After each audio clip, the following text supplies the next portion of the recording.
Some inventions don't arrive with fanfare. They quietly reshape the world. Dr. James West, co-inventor of the electret microphone, transformed how humanity captures sound, powering the devices we rely on every day.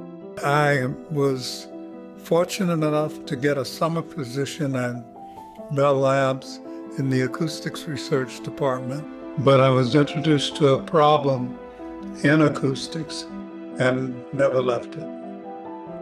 Long before patents and global impact, he was a curious young mind drawn to radios, electronics, and the science of listening.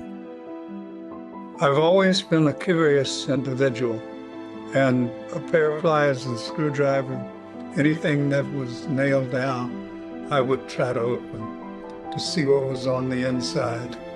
As a Black scientist entering elite research spaces, he faced barriers that strengthened his resolve and sharpened his purpose. I've always been curious about nature and how it behaves, how things work. I took my grandfather's pocket watch apart. That was terribly painful on me because I couldn't get it back together and working again. But the curiosity of how things work and why nature behaves the way it does was of major interest to me since I was very young. His insight? Sound could be captured with unprecedented clarity, efficiency, and scale.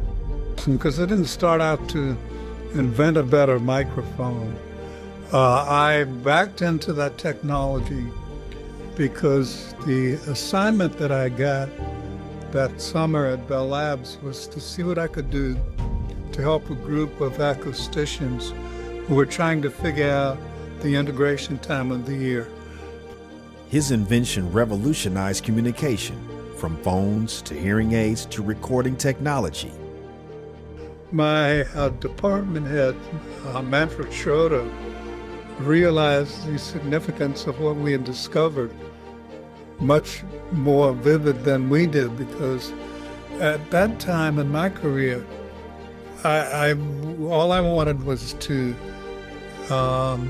study science. Building something was of no interest to me, nor to my colleague at that time, Garrett Sessler, because we both turned it down. He told us we could make these microphones in our basement.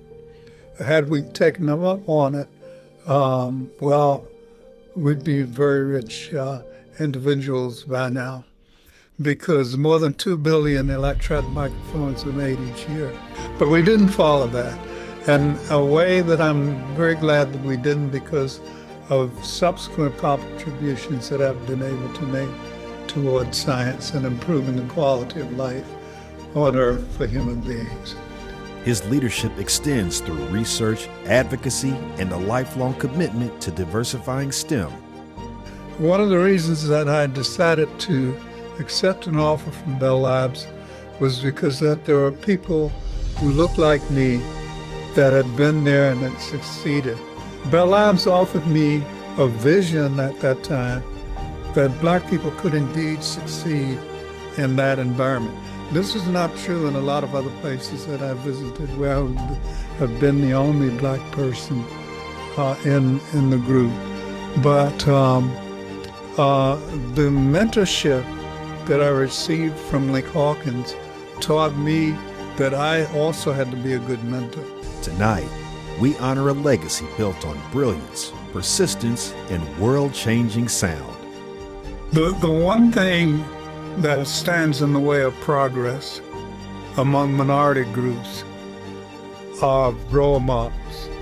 People that they can look up to and says, I want to be like him when I grow up. Because Dr. James West didn't just improve sound, he amplified possibility. For these reasons and more, we honor one of our longest living legends, Professor Emeritus James West. Welcome to the Black Inventors Hall of Fame.